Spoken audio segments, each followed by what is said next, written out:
A humid night hangs over an East African airfield as a stranded jet sits beneath hard white lights and a watchtower clock that seems to move only when no one looks at it. Families settle on tiled floors inside a terminal that was never designed for such endurance, while guards pace in narrow arcs that suggest routine and strain in equal measure. This account follows the contours of a crisis at Entebbe in 1976, rebuilt from public records, survivor recollections, and contemporary press communiques that placed firm words over uncertain ground. The program you are about to hear is speculative in form, yet anchored to historical context. It draws on open archives and widely available reports, and it presents possibilities alongside official accounts without claiming final truth. We avoid precise mechanisms, technical descriptions, or sensitive identifications. We observe the setting, the timing, and the behavior that witnesses remembered with surprising consistency. Long pauses, sudden movement, the steady pressure of time. The story is told as it might have felt from inside the terminal and along the runway, measured in footsteps, announcements, and the names of cities that appeared on passenger tags.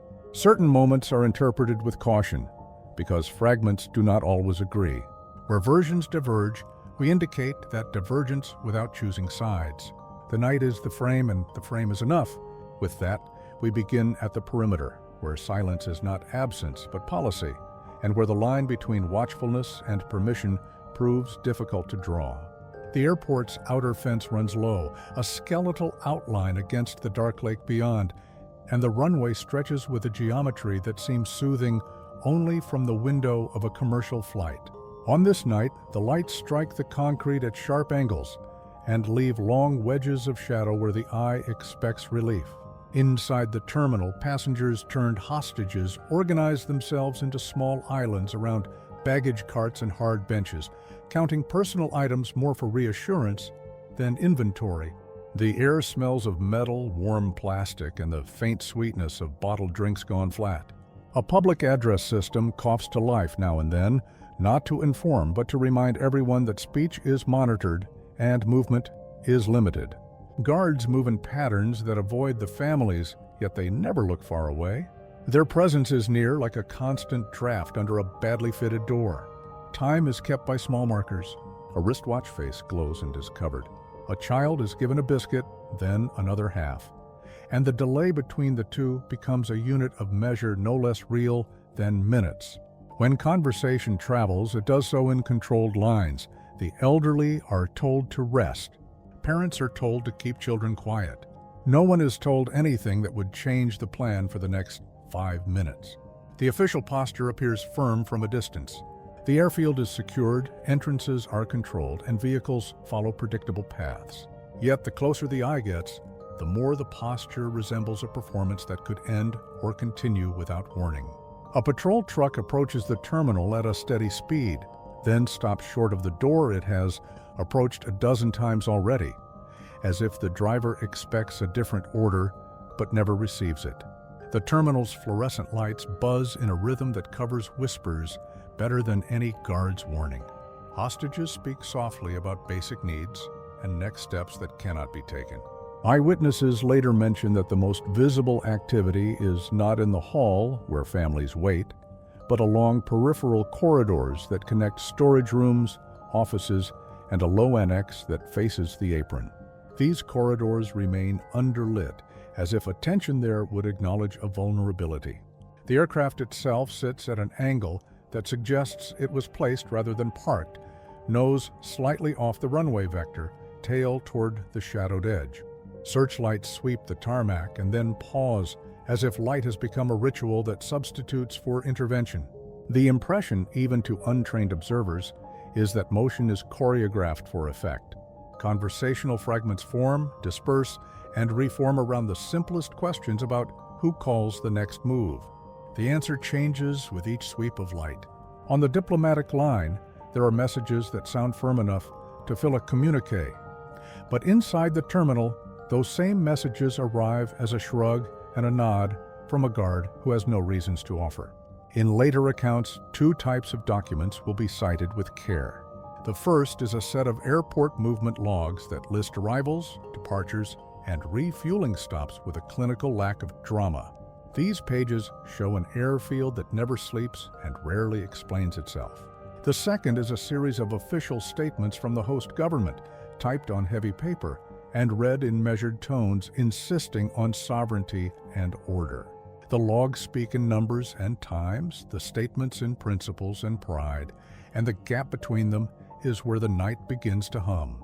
The perimeter seems held, yet a narrow service road near the hangars remains conspicuously free of routine checks. A maintenance door stands ajar long enough for two men to glance through at the terminal floor, and then shut it with unnecessary force, as if noise could reassert control. Within the hall, a volunteer organizes a list of medical needs that is passed to a guard who accepts it without comment and does not return. Such gestures feel at once helpful and futile, and they consume the energy that panic might otherwise demand.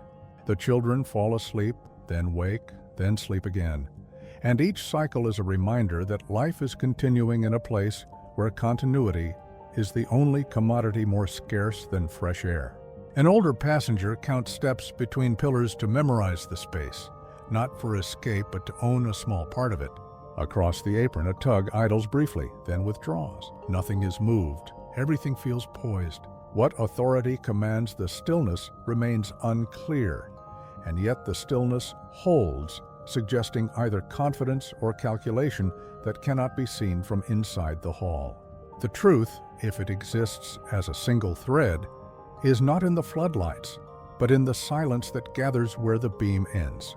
And it is from that silence that the next scene will draw its lines toward the rooms where messages are traded more as counters than as commitments, pointing us toward quiet exchanges that value time more than clarity.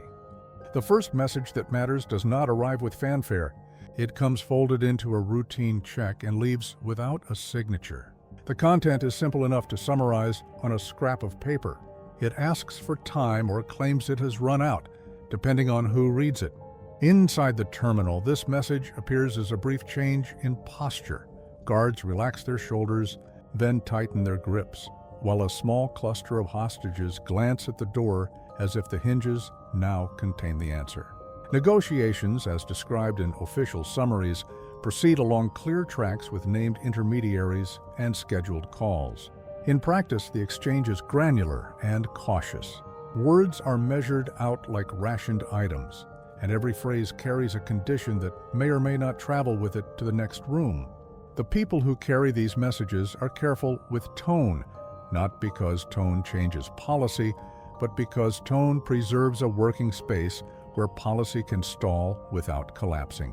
Public statements from the host government speak of dignity and control, repeated at set hours and reported abroad with the cadence of certainty. In the terminal, these statements are heard secondhand, or not at all. What arrives instead are adjustments that would not appear in any communique: a wider corridor, a shorter inspection, a blanket provided to an elderly traveler with a hint that another may not be available. Each gesture is both kindness and calculation. The most credible indicator from that night, beyond what the press printed, is a short run of meeting notes, routine administrative entries that mention visitors to a government office, the times they arrived and the times they left. The names are not our concern here. What matters is the pattern. The meetings are unusually short but clustered, with gaps that suggest travel across a city at midnight. These notes do not reveal intention. They reveal activity, and activity requires motive even when motive cannot be named. Meanwhile, the captors inside the terminal maintain their own schedule, mixing visible enforcement with long periods of watchfulness that feel less like vigilance and more like waiting for a call that carries a permission they cannot grant themselves. Hostages notice that instructions vary by hour. A request that is denied in the morning is granted in the evening, and the only constant is that no one explains the change. Some survivors later pointed out that one wing of the terminal remained consistently underguarded even when tensions ran highest. It faced an access road that could be seen from the apron, but not from the main gate, a minor architectural oversight that now reads like a deliberate choice. Whether it was oversight or choice is not something these pages decide. The effect, though, is real. Information moves along paths that cannot be monitored from the uniformed checkpoints. Here, the negotiation moves from words to arrangements. The line between a delay and a plan narrows. Those inside do not speak of hope, because hope is an emotion that moves too quickly for the pace of the hall. They speak of intervals. 10 minutes of quiet are weighed against 5 minutes of confusion, and the former is chosen each time because it costs less energy and attracts less attention. When public radio reports in the capital read out official positions, the voices are clear and consistent. In the terminal, the only broadcast is the drone of fluorescent tubes and the soft thump of a door that never closes properly. Yet even in this controlled space, the atmosphere shifts. A guard who once barked orders now speaks in short sentences that sound like instructions he has just heard through another channel. A senior figure arrives, surveys the hall without comment, and leaves a few minutes later. And the only trace of the visit is the way a nearby sentry adjusts his stance as if to show he has taken notes without paper. The shape of negotiation is thus: little is said directly, much is implied through posture and sequence. Deadlines are mentioned, then not enforced. The clock is a participant with unclear loyalties. Rumors travel faster than orders, and yet those rumors contain fragments of truth that later histories will recognize. Some say a transfer of hostages is imminent. Others say a second plane will depart. Others say no changes are allowed until morning. Each version carries a detail that turns out to match a record somewhere else. A permit was issued, a request was filed, a vehicle was fueled and then defueled without leaving its bay. These fragments do not resolve. They accumulate. Under this quiet, the families organize again. A list of names is drafted to help distribute water. Another list is folded into a pocket to keep track of medications. These lists are not political, but they are records, and records are the one defense against the night's erasing force. As darkness thins, a strange normal settles. People sleep in rotations, guards lean against door frames to rest their backs, and the building itself seems to breathe with the patience of concrete. From beyond the airfield, a convoy's low rumble passes and fades, leaving behind a question that no one asks aloud. Deals may have been offered. They may have been reconsidered. The hall does not learn which, and the absence of that knowledge is treated like weather. By the time the next message arrives, voices are softer, as if speaking less loudly could delay whatever it brings. The transport of words continues, but the place of decision seems to drift toward offices with higher ceilings and heavier drapes. When the door swings once more and a guard glances toward the road, the story edges from negotiation into posture. And posture is the domain of authority we are about to examine as the next scene moves outside the terminal's echo into rooms where certainty is performed rather than proven. The speech that matters most that night is not delivered at the terminal. It is drafted in a government compound where ceiling fans move warm air over polished floors and the heavy scent of tobacco clings to curtains that have absorbed years of long meetings. The language is firm, the cadence deliberate, and the message is intended for many audiences at once. Sovereignty is named, defiance implied, and lines are drawn that look straight from a distance and waver on close inspection. The hall at the airport does not hear this speech directly, but it feels the aftertaste when guards become more careful and when an officer, not previously seen on site, appears to observe rather than instruct. From this distance, it seems that authority is performing itself for both domestic approval and international judgment. The performance is confident, yet its edges reveal practical limits. Troops are visible on the grounds, but many act as if their orders discourage initiative. Certain checkpoints are maintained with vigor, others are watched with a casualness that suggests priorities set elsewhere. This selective intensity can be a strategic choice or a symptom of divided command. Observers at the time could not agree, and later readers will find reason to support either view. Two pieces of documentary evidence survive in varying detail. One is a short agenda sheet from a late-night coordination meeting. It lists attendees by title, times of arrival, and a single-line summary that mentions security stabilization. The other is a brief press bulletin that reaffirms control at the airport and asserts that foreign actors should refrain from escalation. Each document tells a story. The agenda sheet hints at movement, at decisions made in compressed windows when minutes seem heavy. The bulletin projects calm that may or may not have existed on the ground. Between these two papers lies the reality inside the terminal, where the calm is something people practice rather than feel. The state's presence at the airport, while undeniable, appears focused on visibility more than intervention. Soldiers patrol in loops that return to the same spots again and again. Vehicles idle in pairs, facing away from each other like bookends that imply order even when the shelves between them are empty. The architecture itself becomes a collaborator in this stance. The terminal's long corridors and open waiting hall allow a small number of guards to appear numerous. From certain angles, it looks as if the place is saturated with security. From others, it looks as if the perimeter is being held by stagecraft. The distinction matters less than one might think, because either condition can maintain a stalemate.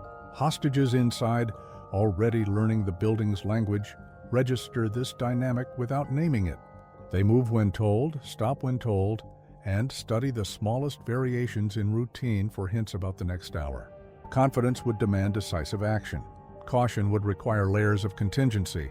The observed pattern suggests a third option standing between them: sustain the image of command while avoiding a confrontation that could alter the political balance.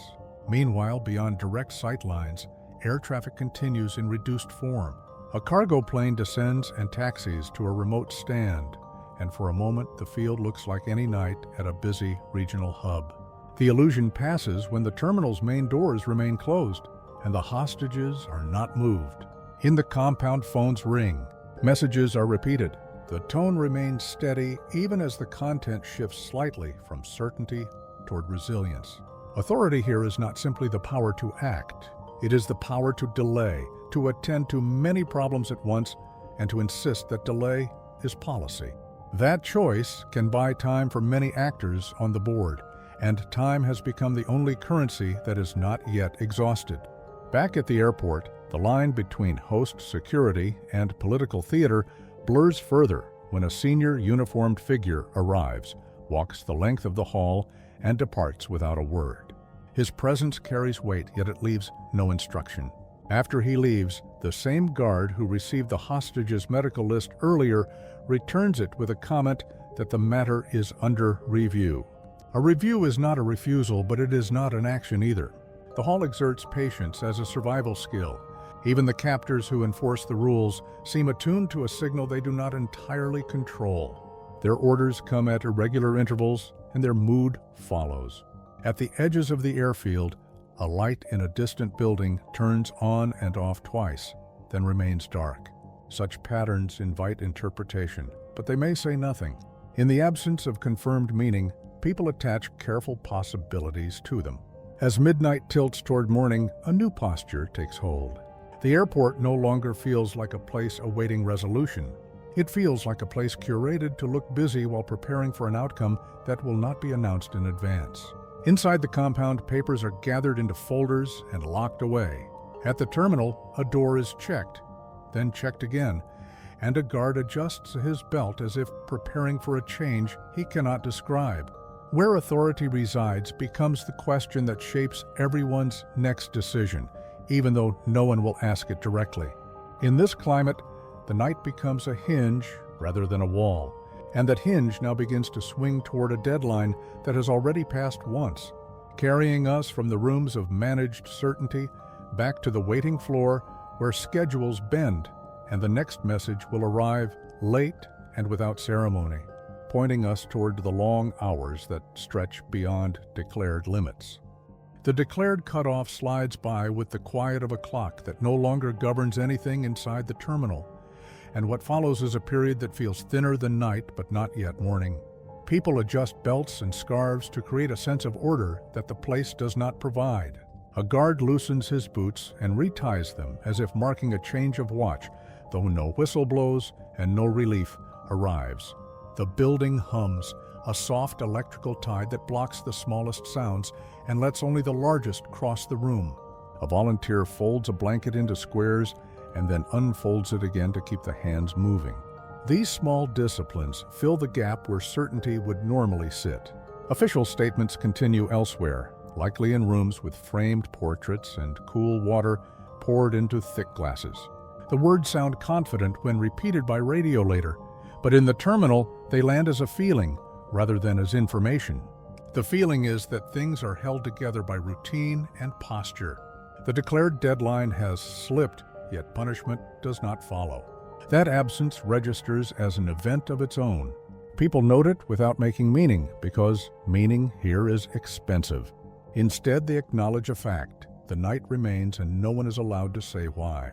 A narrow group of passengers stand near a pillar and whisper in turns like a relay, trading simple updates about water, rest, and the location of bags, gathered into manageable clusters. These are not plans. They are acknowledgments of common needs that carry the sound of purpose without courting risk. Two thin records will later be cited by researchers who prefer paper to memory. The first is a late shift roster that shows unexpected overlaps, as if staffing was arranged for flexibility rather than coverage. The second is a short radio bulletin with language that seems designed to reassure external listeners more than those in the hall. The roster and the bulletin do not contradict each other. They move on parallel tracks that never intersect in a way that helps the people waiting on the tile. The guards change their patterns subtly. Their loops shorten. Their eyes spend more time on doors than on faces. The captors inside the hall keep their distance, speaking less, watching more, granting minor allowances that could be read as fatigue or as instruction transmitted from unseen rooms. A list of names passes hand to hand. It records who needs medicine and who can walk steadily without help. The list is revised with a pencil that breaks and is sharpened with a borrowed metal edge. The work takes time that would otherwise be filled by fear. In the corner near the windows, an older traveler cleans a pair of glasses with the hem of a shirt and then counts the panes across the far wall. This act appears trivial, yet it helps sustain a rhythm that the hall has decided to keep.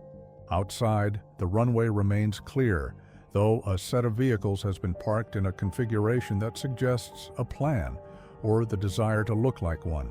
Their headlights are dark, their engines are not. Hostages do not see them directly, but those near the glass sense their presence through reflections that appear and disappear, like slow-moving fish in a murky tank.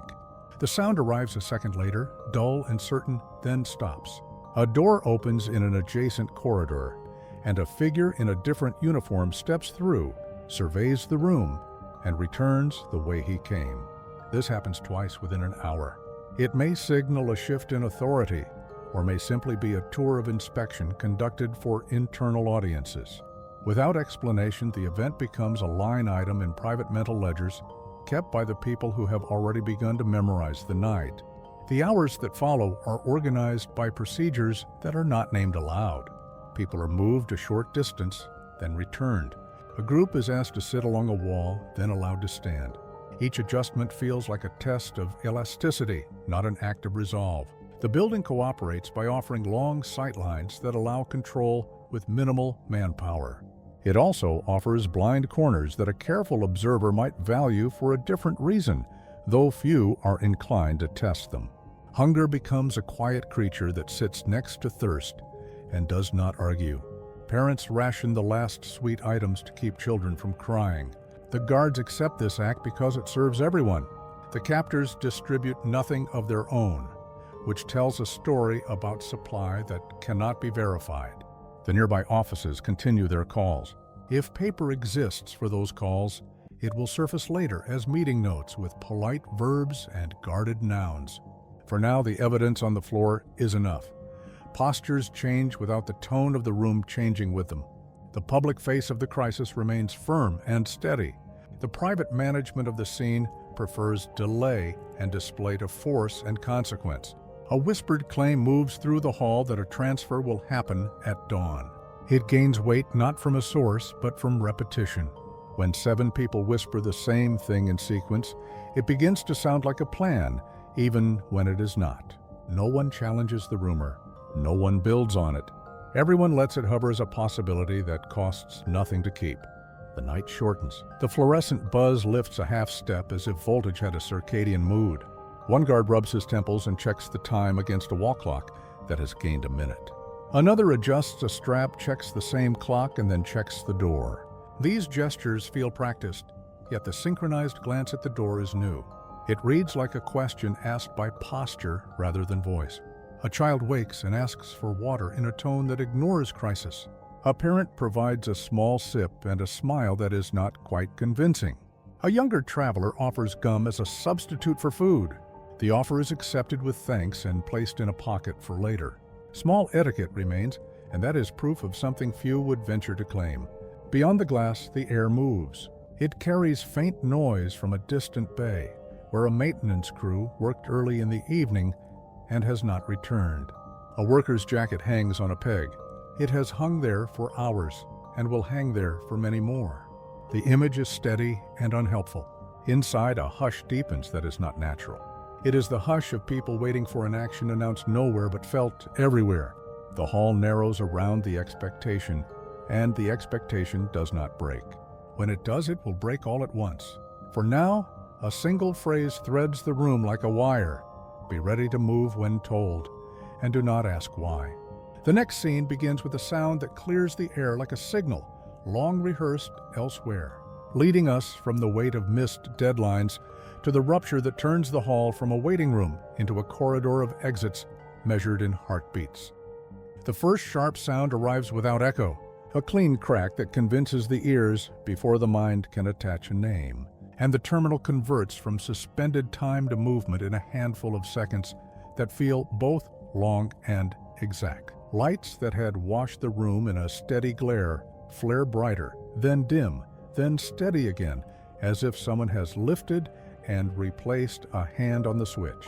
The quiet policies of the night end at once. Instructions barked in clipped phrases slice the air, and bodies respond as if the words had been rehearsed in dreams. People go to ground by instinct more than order. The floor is suddenly a surface that feels close and solid. Baggage becomes a barricade, then a marker. A low cry starts and stops. The captors within the hall react with a burst of motion that does not appear coordinated, and then a new rhythm takes over that does not belong to them. Survivors will remember different angles and sequences, but all agree on the abruptness. Before there is understanding, there is direction. Before there is direction, there is cover. Then, through a corridor that had seemed unimportant all night, figures advance with a confidence that reads as practiced familiarity. Their steps are quick, their signals are small, and the space seems to shape itself around them like a corridor remembering its first purpose. People are pulled from open areas towards safer recesses with gestures that avoid panic. The soundscape shifts to short bursts and short commands. Those who cannot stand are assisted without ceremony. Those who can are grouped and held in place not by force, but by fundamental clarity. It is no longer a time for argument. The building's architecture, so helpful to stagecraft, now helps the advance. Long lines of sight become paths. Pillars become shields spaced at reliable intervals. The glass that reflected vehicles earlier now reflects flashes that feel surgically placed. Doors that stuck all night open on the first push. There are no explanations. There is a sequence and it does not pause for commentary. 2 secondary documents will attract later attention from those who study such nights. One is a terse operations summary compiled after dawn by local personnel, noting the time of disruption and the general direction of movement observed from the apron. The other is a customs ledger entry recording a temporary closure of an access bay during the same window. The summary is spare, the ledger routine, yet together they outline a narrow slice of activity that corresponds with what people remember as a blur of motion and clarity. Back in the hall, the families, the elderly, and the injured are aligned into purposeful streams. The feeling is not of a crowd, but of groups, each with a handler who uses simple words and a steady hand. A dropped object is left behind. A pair of shoes is carried by a stranger to its owner rather than worn. A bag is abandoned when it threatens to slow the group's line. The lessons of the night condense into one rule: follow the simplest path presented. The guards attached to the hall retreat, then reappear on a flank that seems less contested, then vanish from the field of view. Their discipline dissolves under the speed of the disruption, or perhaps their orders always assumed a moment when departure would become the safest posture. This cannot be proven. It can only be suggested by the way their presence flickers at the edge of the scene. A blast of air crosses the room as a door to the apron opens wide. The smell of jet fuel and hot rubber wipes away the interior's calm scent of dust and plastic. The space beyond the threshold looks vast and cold under the lights. The group closest to the door hesitates for less than a heartbeat, then moves in a line that forms itself. Outside, shapes that were vehicles become destinations rather than symbols. They are arranged like slots in a plan. People enter them without choosing seats, without asking where they will go next. The transition from captive to passenger is not ceremonial. It is a change of momentum that the body accepts before the mind endorses it. Inside the hall, a last sweep checks for anyone left behind. The search is brief and efficient.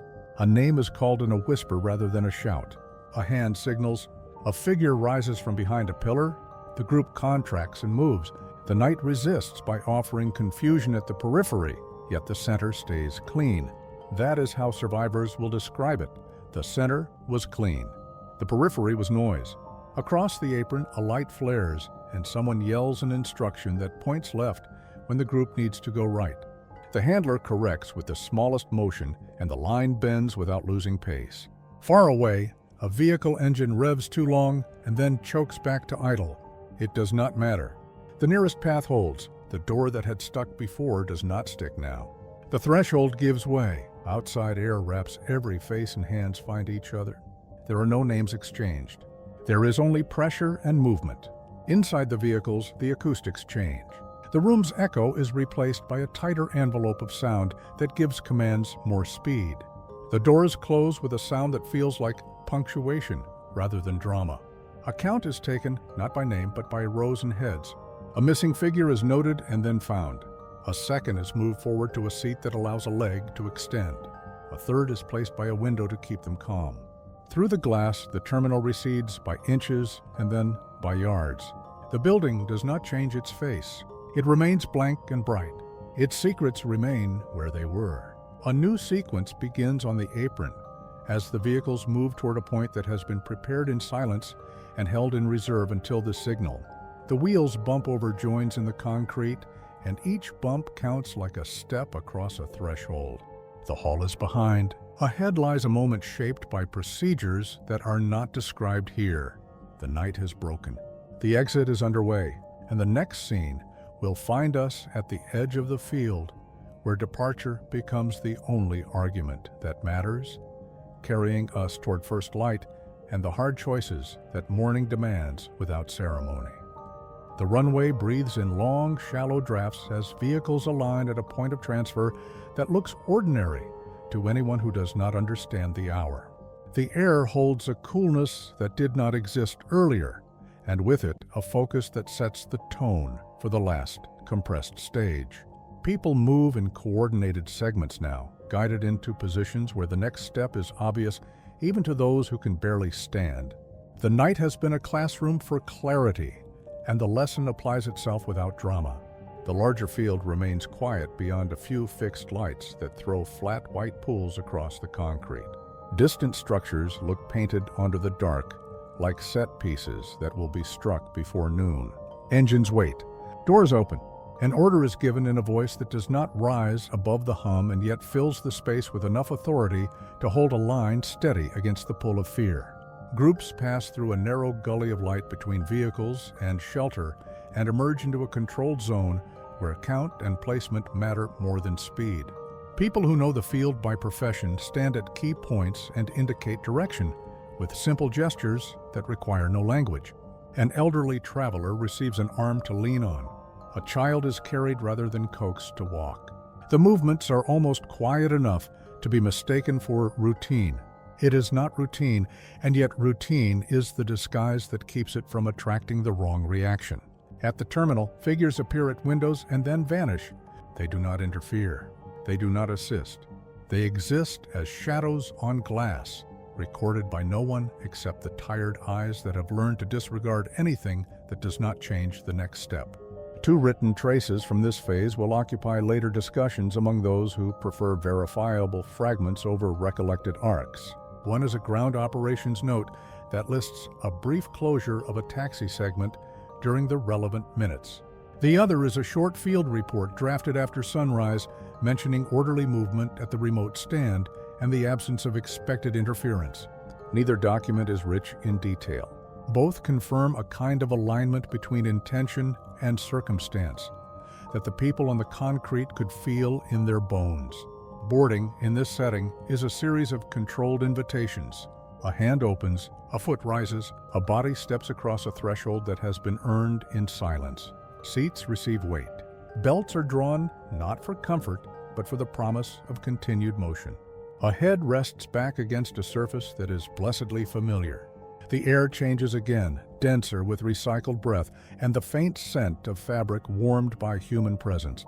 The chorus of small noises that defines a cabin at night returns, though no one would have predicted a return to such mundane sound only an hour earlier. Outside, the vehicles reposition with discipline that feels practiced. They create silhouettes that deny easy approach from certain angles. A narrow corridor of space opens and closes according to needs that are not announced. Inside, a count proceeds. It is not exact. It is sufficient. A list will be reconciled later. Now the aim is movement. The pressure of time that ruled the hall has turned into a pressure of sequence. Move close, verify signal. Move again. The field beyond remains still, though the sensation among those who have studied the night is that stillness is a skin stretched over muscle that could twitch at any moment. Eyes stay on hands stay on tasks. A plane sits with a posture that invites hope without permitting it to flood the system. The threshold being crossed is not just physical, it is psychological. The people who were managed as a group inside the terminal now begin to reclaim their individual weight. A parent feels the body of a child grow heavy with sleep. A traveler clutches a small photograph and decides not to look at it until later. A pair of strangers who exchange silence on a tile floor now share a half-laugh that sounds like air escaping a seam. The world has narrowed to metal, cloth, and instruction. That is enough. The last people step aboard. A door closes with a finality that the hall never allowed. The sound is not loud, yet it registers like a boundary set by a line that will not be crossed again this morning. Outside, lights blink their language to colleagues who answer in kind. The sequence proceeds with few words. The aircraft shifts its weight and begins to roll with a patient determination that contrasts with the frantic beat of earlier minutes. Those on board feel the movement as a series of gentle urgings rather than a single surge. The body recognizes the promise of speed before speed truly arrives. The runway extends ahead in a pale strip that reflects the first signs of dawn. The sky is less black, more slate. Shapes take on edges. The world gains depth that night had denied. A low vibration builds and holds, builds and holds, then leans forward into a sustained note that climbs like stairs. People press back into seats, but the collective breath remains measured. The mind tries to count the seconds and gives up for lack of a reliable clock.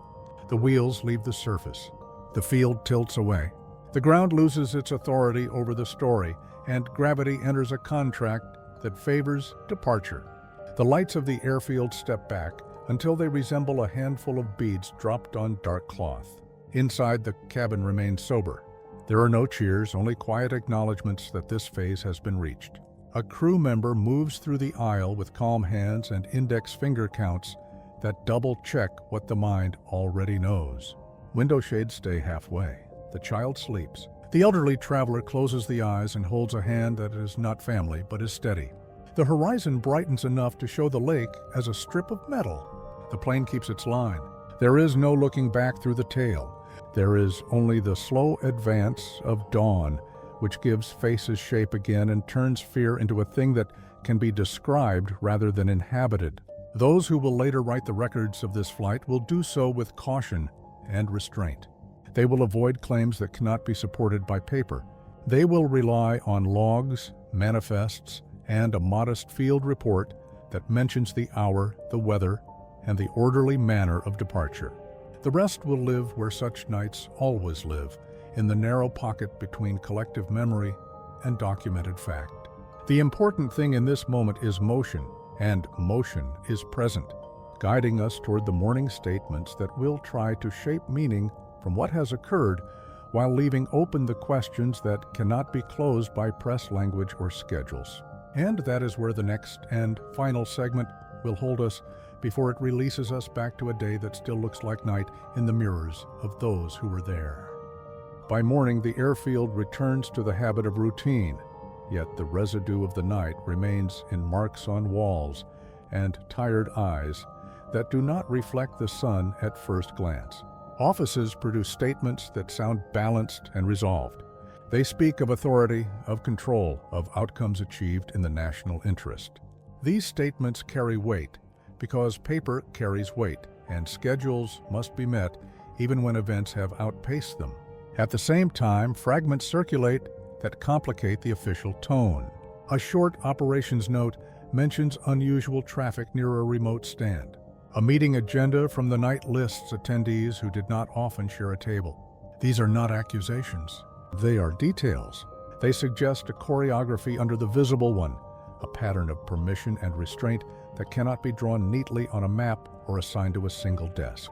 Survivors recover in private, praising small acts of steadiness and wondering at gaps that no one fills with verified answers. The field still smells of fuel and warm concrete.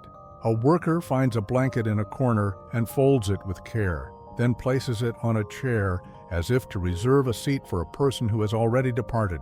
Beyond the airport road, a city returns to its rhythm. Engines idle at red lights. Shop shutters rise. The event recedes into traffic noise and the light clatter of morning. Yet something unresolved lingers, like a page turned before the ink could dry. Which words were spoken in the terminal and which in distant rooms? Which doors were unlocked by intention rather than neglect? Which delays served safety and which served image? The records will not answer every line. The story retains its margin of ambiguity, and that margin is not a flaw, but an honest acknowledgement of how crises behave under pressure. We leave the scene at the moment when conventional time resumes and the official day begins. The next chapter looks more closely at the messages drafted before dawn, the itineraries of those who moved between buildings that night, and the field report that mentioned an absence more telling than any presence. What else is traceable in those papers, and where do the traces stop?